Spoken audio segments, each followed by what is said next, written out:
Okoljska kriza in soupadajoča socialna katastrofa sta neposredni posledici kapitalizma. Če želimo ohraniti pogoje za civilizacijski razvoj, moramo razmišljati o alternativah. Glavna poanta, kaj je bilo narobe, ko je kapitalizem nastal ali pa tudi ko je socializem bil v določenih obdobjih, je, da v ekonomskem sistemu narava nikoli ni imela cene.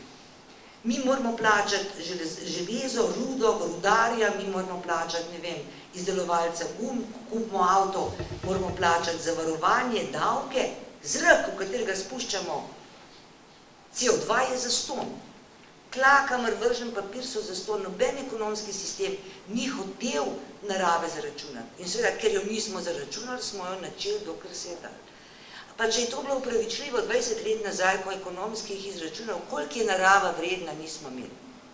Danes se da izračunati. Danes so natančne enačbe, natančne, ne bomo rekli, da je na stotino, centa, ki povedo, koliko je vreden gozd, koliko je vreden hektar nekega zemljišča tamle v Kranju, kjer danes stoji Lili pa Hofer, ali pa Kolandija, da lahko rekel, da ima kaj proti njim, koliko je to vredno bilo, pa me prav zanima, za koliko so jim prodali to zemljišče.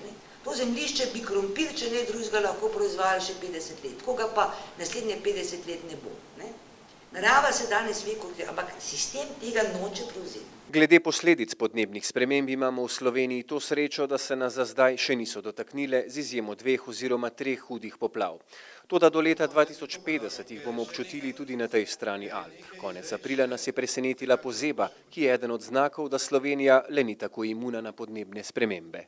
Ta pozeba je bila plod podnebnih sprememb. Ne vem, zakaj o tem noben noče spregovoriti. Mi smo imeli najtoplejši februar v zgodovini. Imeli smo najtoplejši marec v zgodovini. In jasno, da je sadno dnevje ponorelo. Vse je cvetelo bistveno prej. Pozeba je prišla pa takrat kot vedno. Pozeba se ne meni za podnebne spremembe, ker to je enkraten dogodek. In se tudi, če ne bi kmetje bili sprovocirali, da so šli koruzo sejati že, ne vem, sredi aprila, ta pozeba brez podnebnih sprememb ne bi naredila nobene škode. Tako mi grede. Ampak kljub vsemu, jaz seveda, da tu ni neka resna posledica. Do sredine stoletja bodo podnebne spremembe pokazale izrazito nepravičnost. Imeli bomo zmagovalce in poražence. Če gremo kar na evropski prostor. Skandinavija, Nizozemska, Rusija, pa mogoče Irska so zmagovalci. Oni bojo imeli bolj toplo, v prvi fazi govorim seveda. In kar se tiče količine padavin, danes vse kaže, da dobijo pravzaprav celo nekoliko več vode kot prej.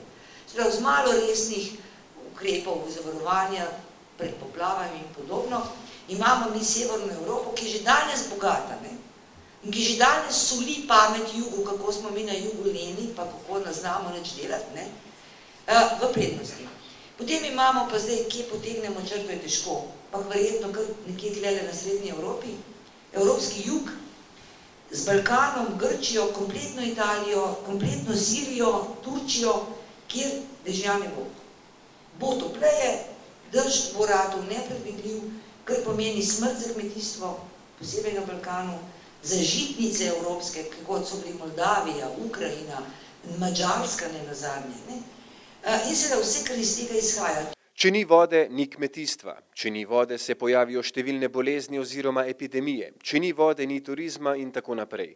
Gonilo vsega je neenakost na globalni ravni. Tudi problem podnebnih sprememb je globalen. Človeštvo pa nikoli v svoji zgodovini ni znalo rešiti tovrstnih problemov.